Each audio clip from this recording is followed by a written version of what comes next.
Hello, I'm Don Mooers. Welcome to Montgomery Week in Review.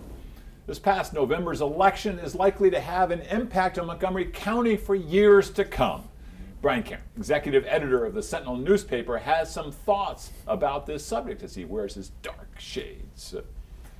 It's been an eventful year as well for our public school system, Montgomery County Public Schools. Jana Winter, who comments for Montgomery Week in Review on a regular basis about our schools, is here to review 2016 and tell us what to look forward to in 2017 and beyond. The Committee for Montgomery will hold its annual legislative breakfast in just a few weeks. It holds it every December to usher in the new session of the Maryland State Legislature. Steve Simon, chair of this year's breakfast, has this story and so much more. Our agricultural reserve, the Montgomery County Agricultural Reserve, makes our county unique, not only in this region, but nationwide. Diana Conway, past president of the Montgomery Countryside Alliance, will explain how the Alliance works to conserve and protect our ag reserve. Brian Karem. Don, good to see you. Happy holidays. Was there an election? I think there was. Because I didn't sleep for several weeks. I'm pretty sure that's why. I had my turkey fog and cranberry and all that stuff, and it's just sort of. And you missed it. I missed it. It was low key. Don't worry about it. So Maryland, Montgomery County, and on, we're gonna be impacted by this election. Well, in a positive way, actually, more so than not. I mean, Maryland is a traditionally blue state, and the Democrats are scrambling since the election, since the upset of Hillary Clinton. And two people in this county, or in this state, Jamie Raskin and Chris Van Hollen, both are going to step up, and I think be part of the leadership of the loyal opposition. And so for Maryland, that could bode well. And if President-elect Donald Trump is anything like he's been portrayed in the media, or he has portrayed himself, there may be some fallout as well, some negative fallout. But it's going to be an interesting 4-year ride, and we're going to be right at the forefront. It was interesting. I know that Senator-elect Van Hollen, got this cherished seat on the Appropriations Committee, which Senator Mikulski had, and I know there were people. Everybody wants a seat on Appropriations, and here's this freshman guy, but his the paying the pot or whatever whatever to pay for that was to head up this upcoming Senate campaign. Yeah, nobody really wants that because the Democrats are kind of scared that 18 is going to be a really bad, 2 years from now is going to be really bad for the Democrats. But you can see that they're already staking their claims to try and move forward. Elizabeth Warren was in town at the invitation of Jamie Raskin just last Senator night. Elizabeth Warren of Massachusetts. Right, and so she's kind of the leader of the loyal opposition now, and bringing her in is also bolstering the blue state, the Democrats here, and trying to build as they go forward. So Maryland is going to play a huge key role in the next 2 to 4 years. In fairness, Chris Van Hollen coming up into the Senate and heading this sort of unfortunately difficult fundraising has some experience doing that, I think, as a congressman. Yeah, he did that as a congressman. Chris is very well thought of on the Hill. He has a very good reputation. He has worked both sides of the aisle. Republicans who will still speak to Democrats speak highly of him. And Jamie Raskin is looked upon also as someone that you can talk to and do business with. And so John Delaney, right? We'll wait to see. John Delaney, the key here are going to be Van Hollen and Raskin, since they both have leadership roles. Well, even though we know that Governor Hogan didn't, officially support Trump, et cetera, the election of a Republican president has absolutely got to have an impact on what Nobody a Republican sees him as a governor Republican, does. so that, I don't think Hogan's people Trump? see him I think the legislature Republican. sees Hogan as a Republican. No, Yeah. Trump. Right. Nobody sees Trump as a Republican. Traditional Republicans, if you went to the Democratic National Convention, they were making an appeal. In fact, there was at one point in time when they came right out and said in Philadelphia, if you are a follower of the party of Lincoln, join us. Right. The Democratic Party is far more Republican than the Republican Party traditionally. I mean, they move that way to try and get those voters. So the appeal for Republicans is going to be to work with common sense Democrats, is the thought. But we'll wait and see. I mean, with Trump coming in and some of his appointments, and it's really is a wait and see game at this point. I mean, it seems to me that some of the appointments are going to make the difference. I mean, we have this in Montgomery County, a particular way that we've dealt with things with undocumented workers and, with regards to things that ICE is doing. I mean, that could change with... No, it's with not going to different change, leadership. at least according to Leggett and according to members of the... we're going to continue doing business as we... I mean, even the Republicans have said, it was McCain who came out and said, there's going to be no waterboarding. So there's already pushback on Trump on a number of areas. I think what you're going to find is that since Montgomery County sits comfortably in the middle of a blue state, and our leaders are comfortable in their experience and how they believe things should be run, this is going to be the leadership of the opposition. Brian, what do you think is going to happen in terms of the relationship with Governor Hogan that the new president has? He's not, we talked about it, he's not the one who has supported him. That's going to be interesting, isn't it? I don't think anybody knows. I don't think Hogan knows. I don't think the president knows. I don't think the president has really thought about it. It seems like he's thinking one about a could- very you could narrow stop that bandwidth. sentence Well, right there with you a could period say, right has after he not thought about thinking. anything? Has Well- he thought, period? No, I don't think he has, but that's just me. But 20 years ago, a new Congress came in, I guess 22 years ago, Newt Gingrich, and with much of the same language that we see. We've only got about a minute left in Right. this segment, so maybe just get to this quickly, is about how Washington is the problem. We need to drain the swamp, almost identical language, and really in attacking that we've got to cut back on government. Montgomery they never County did they? Well, but part of that was also Clinton was a Democratic president was in power. Right. Now we got a Republican president, we got a Republican Senate, Republican House. Do you see jobs around this area being impacted? Do you see Well, we're a massive government. cut? I mean, Right. this county, no. This state, maybe. There's all we depend upon the national government for a lot of work around here and a lot of money, and I don't think you're going to see that going away. We got about 5 seconds. Sentinel going to be covering these issues? Oh yeah, we'll be there every day, twice on Sunday. Look us up at www.thesentinel.com. I don't know if I told you, the highlight of my office each week is when we get our Sentinel in the news. Glad to hear it. Hey, it's a highlight of my day. First published 1855. We've only first published in 1855. I've only had 3 death threats in the last 2 weeks. I'm doing good. Jane DeWinter, Hi. of whom I don't know death threats like Brian Karem. I'm hoping you're not subject to death threats. No, I'm the one sending them to him. School system.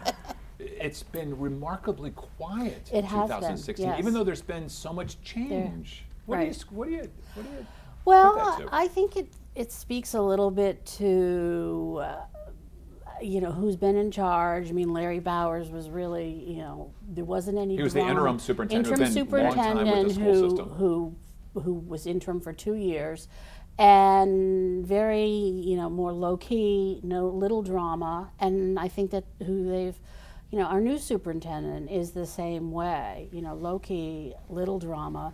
There has been, reorganization within there. I mean, there have been changes, still some changes in how curriculum implemented, being implemented, changes where they're still working in testing, the new kind of testing systems and things. So there have been changes, but they've, I'm not going to say that it's all gone smoothly. It's just not been, Well, it seems like some of the- huge breaking drama. And I think a lot of the changes that break drama are things like boundary changes within clusters. That's much more exciting to parents and communities. I don't know. We've been covering some huge breaking drama. I mean, there's some of the biggest thing are the protests that have occurred on campuses throughout high schools in the last. What do you Right. think Well, about it? that's actually what I was going to say in terms of within like school structure administration. I think it's been very low key. I think that what we've seen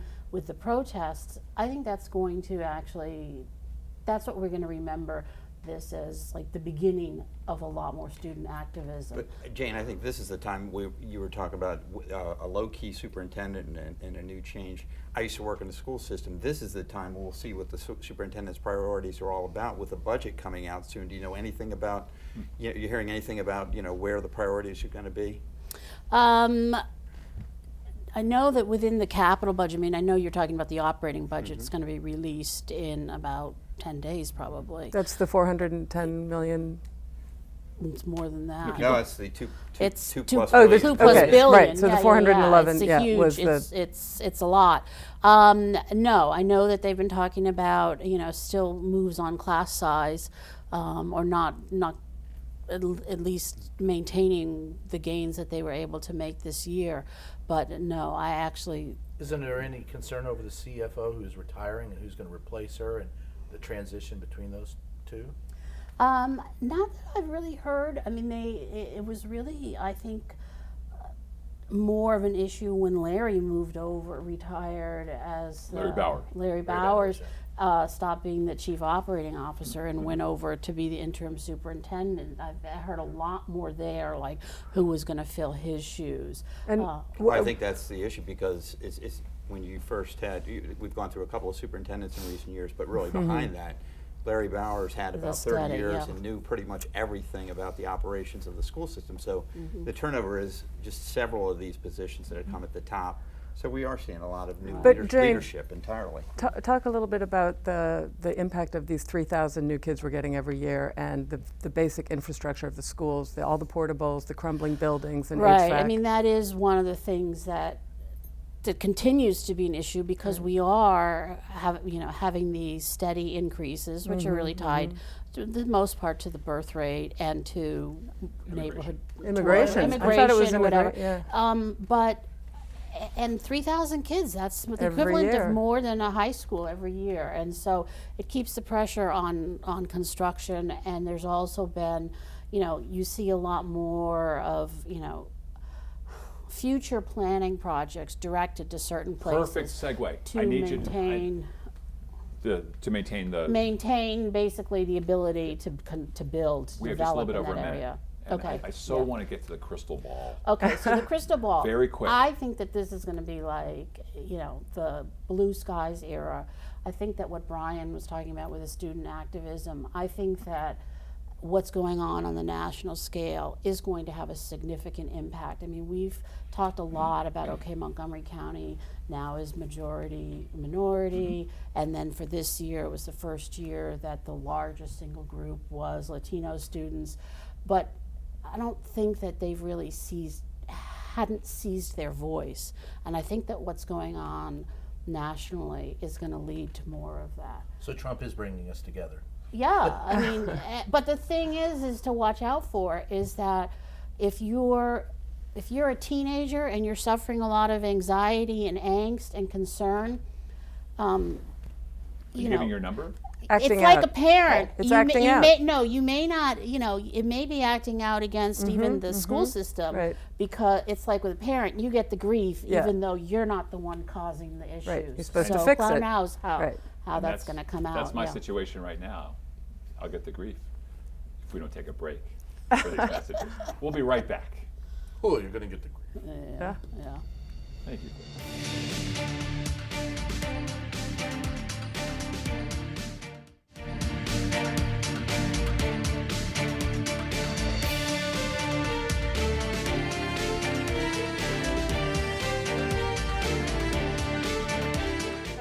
And we're back. Steve Simon, welcome back.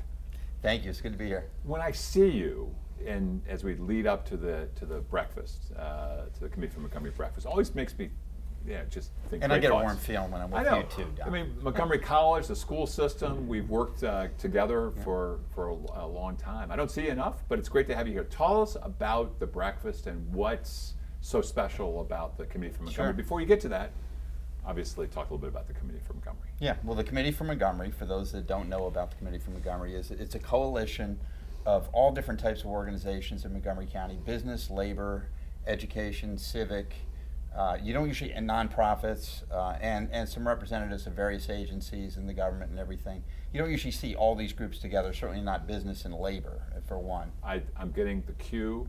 People need to be tuning in, need to learn more about it while you're speaking. So go to the website. There's a website coming up right now. Okay, www.committeeformontgomery.org. You'll learn a little bit about it, and you'll learn about the big event coming up December 15th. That's the annual Legislative Breakfast, and I'm chairing it for the 3rd year in a row, so we're really excited about it.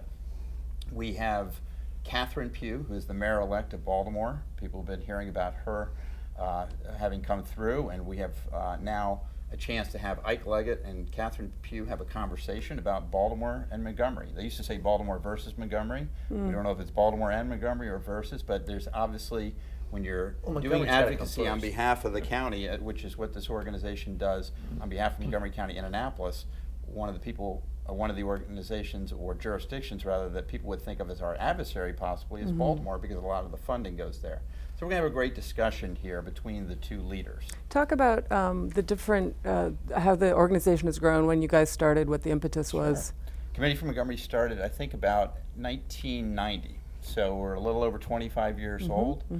This is the largest event of the year. This is really our main fundraiser of the year, where we get our revenues to keep operating. We do advocacy in Annapolis on behalf of all these organizations in Montgomery County, as I said. The organization has grown over time, and this is just our time to have a great night. We call it a who's who of Montgomery County events. So I was going to say the most important thing here is it's the place to be seen. It is the place. So if you get don't up early have enough. if you don't have a ticket or a table yet, can you still get one? You still can. You still can. Yeah, Thank you yeah. very much. Are Yes. you on the team? Thank you. So let me understand. So anybody who comes is part of your fundraiser, and then you do advocacy. Not a So whoa. anybody who comes, you will then advocate on? How does that work? No, I mean, the organization does take a specific look at various legislative issues. We have a legislative platform like a lot of organizations do. Okay. And we will, and that will be laid out that day. And it tends to look at a lot of the key issues. We can't really take all those disparate interests and put together and be active on every issue. But we Right. have So sort of some main transportation, core issues. education. Transportation, economic development issues, and education tend to be the ones that are there. Infrastructure. So I heard a rumor that if you're coming to the breakfast, though, you're going to have to walk 3 miles uphill in the Should snow. never listen to Both rumors. ways. I'm glad you asked that question. We do have a little bit of a change this year, in that this event is at the Bethesda North Marriott Hotel and Conference Center, and most people who go to large events in Montgomery County know that pretty much all events are held at the Conference Center. Conference Center is going through a project to build a new structured parking facility, and there's going to be a road alignment going through Pike and Rose. So all of the parking for their events is down the street. There's a shuttle that's going to take you from a parking facility down on Executive Boulevard. Not very difficult, but sure, show up within 5 walking extra. distance, We're aren't asking you? folks to get there about 5 extra minutes early, and Aren't you? The You're Raskin within walking folk? distance of the White Flint Metro, yes. oh, absolutely. Of course. Oh, that- yeah. you're yeah. Wait a minute. I don't know if you want to do that, but Yeah. Right. We're done with all the red line work. So what are you expecting as turnout this year? We hope to have around, as with last year, somewhere on the order of 750, 800 people. That's great. Yeah. A lot of elected officials? This is the largest gathering of elected officials all year. It's like I got everybody on the It's team here. elected Yeah, yeah, and Got the wannabes. message. We have about 30 seconds left. For you, your excitement, personally, what makes you want to do this year after year? Because it really is largely a thankless job. Well, I think, first of all, what we do is very important. Montgomery County sends a lot of tax dollars down to Annapolis. The key is, making sure that we're advocating on behalf of the county, not the county government, but really all of the interests of the county, and bringing back some of that largesse, if you will, from Annapolis back home to run Montgomery County. Wouldn't it be simpler, since so much of our money goes right to Baltimore, if we just all had sacks of cash and we just, each of us took a street corner and we just put it there? Wouldn't that be more effective and probably put It'd it be to too better heavy. use Too heavy. than anything else, Steve? I got to pick up. Think we about can it. do We'll take that serious idea under advisement. Yeah. Let's talk to the mayor. Listen, Next it's so year. great to have you, Steve, Thank you. and I hope we'll see you again for the 4th one, because these have been so Who's successful moderating under your that? tenure. Thanks. Moderated by Josh Kurtz. Love Josh Kurtz. Love Maryland Josh. matters. All right, so let's talk here, Diana. Welcome back. Thank you. So we're talking about the Montgomery County or Montgomery Countryside Alliance. Correct. working on behalf of the Montgomery Ag Reserve. Tell us about both of them. Tell us about the organization and then the reserve. Well, the organization was started 15 years ago. It has Montgomery Countryside Alliance.org. And we were started because in Virginia, a congressman at the time was chair of the Transportation Committee, wanted to put a bridge through, and they looked at our unique 35-year-old ag reserve, which is 130,000 acres. About a third of the county, right? A third of the county. Part of that is state, local, and federal parks. A lot of it is farmland. And they looked at this open space and said, let's put something nifty there. And that created a lot of pushback both in Virginia and Maryland. And so we were formed as a result 15 years ago, first to stop the bridge, and second to actually advocate on behalf of what is going on in the Ag Reserve, which is it employs 10,000 people. It's a $350 million a year source of economic activity. We are the #1 producer of pumpkins. The other main crops up there are corn and soy and strawberries, and then a huge panoply of everything from apples, berries, soap, wool, chocolates. And it's our green lung. It is also our green lung. That's exactly right. The water quality, the air quality are huge reasons to maintain the Ag Reserve. And then, of course, there's all the recreational opportunity. So there's a guy named Royce Hansen. There is. Father of my junior high and high school classmate Brooks Hansen, who had this nifty idea, came out of Texas and had this nifty idea called transferable development rights that he had done some research on. Tell us about what Royce Hansen has meant and what these TDRs are. Royce Hansen has been such a force in this county. He was on the planning board, as you know, for many years. He's got more publications and editorial roles to his credit than many people will see in their lifetimes. And he is the father of the Ag Reserve in that in 1980, as chair of the planning board, he pushed through this plan. It's the first in the nation to put aside a huge chunk of land to really stop the sprawl. And that was sort of the visionary. So you take your rights. So instead of you transfer the rights in to develop the farms, and then it goes on the open market, and then it adds density to Bethesda, Silver Spring, elsewhere that developers then were able to. It's really kind of a forerunner of smart growth of helping to make that happen and protect the farmland. Is that pretty much it? That is correct. I'm sorry. Yes, the transferable development rights basically are a tool that was used when the county decided to downzone from 5-acre lots to 25-acre lots. A lot of people up there, landowners, wound up losing value, and so to compensate them, the county said, we're going to give you these transferable development rights, and since you can't develop that, you can sell them on the open market, and whoever buys them can use them for density down county, where we already have the roads and the schools and the fire stations. So do you have an example of who, project down county that has purchased some of these to name your building? Yeah, well, there are hundreds of them, and a lot of them get spread around among different. It's called Bethesda. Right. Exactly. Yeah. And a lot of people say, that Ag Reserve is costing my community down county a lot.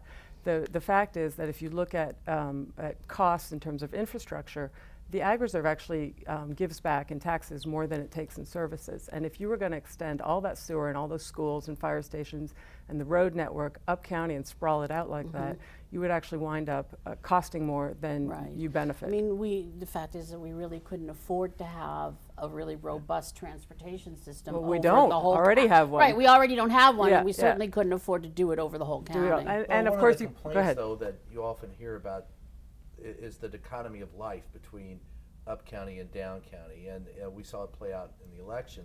But when you're talking about the Ag Reserve, isn't it kind of key to remember that what we're preserving there is not just the land, but also quite a bit more? You want to? Sure. There is a lot going on in the Ag Reserve in addition to sort of the traditional farming. There's all the recreational opportunities from photography and birding, kayaking. There's something called geocaching, if you're aware of what that is. And 45 seconds left. Well, the Ag Reserve is a unique resource for this kind of county. People can go up there and get away from the world. It's literally 20 miles from the White House, and you would not know if you got dropped out there that you were this close to a major urban area. Especially with the bears, but that's beautiful. I mean, and the pumpkins. We actually have created such a momentum for this that at various points, depending on who's elected in Frederick County, they've talked several times about making a matching piece on their side to really maintain a viable community. And there's some on the other side within Frederick. As I There is understand. some. Yeah. There is some. Yeah, and then other parts around the country have all come taken a look at this and seen whether it's a replicable model as well, as I understand. It is, and for a lot of communities, it's really too late. That land has already been covered over with pavement development. We've got to end here, and we could talk so much longer about that. And Steve, we've talked more about what's coming up, and Committee for Montgomery, great work. Thursday, December 15th, Committee for Montgomery Breakfast. And every week, the highlight of everybody's lives. The Sentinel, we're there. You're there. And the bike ride. Bike ride. Thank you guys for joining me today, and thank all of you in the viewing audience for joining us for this week's edition of Montgomery Week in Review. I'm Don Mooers, asking you to join us again next week at this very same time.